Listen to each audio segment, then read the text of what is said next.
This is Corey's final project presentation. The crime can be described as a strong arm robbery in which the local 24-hour restaurant was robbed at gunpoint. The witness, Kylie Saka, can be described as a 22-year-old Caucasian female. She was wearing black pants, a white shirt, and black shoes. Saka also was the cashier present at the time of the robbery. The suspect was David Henderson. He can be described as an African-American male, approximately 5'8", 160 pounds, wearing a black stocking cap, black shirt, black pants, and black shoes.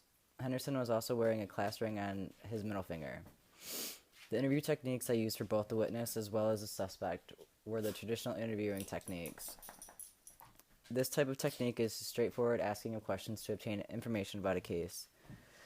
Getting just the facts proved to be beneficial in this case, although this may not be the case in other investigations. The interrogation method used was a slam dunk approach. This method, although controversial, worked to my advantage to obtain a confession. When Henderson was exposed to the evidence I had against him, he was able to face the facts and confess to the robbery. The information that was gathered during the investigation, interviewing, and interrogation was fingerprints, gunshot residue, witness statements, video surveillance, as well as the suspect confession. The legal principle that I considered during my investigation was to be sure that the suspect knew that he was waiving his rights to speak freely with me.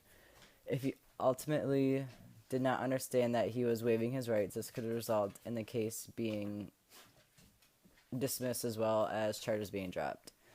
The ethical principle that I considered during my investigation was whether or not the suspect was actually guilty by not jumping to conclusions. Although I had compiled witness statements as well as evidence at the scene, I would still rather not jump to conclusions and assume that Henderson was guilty. By keeping options open, this can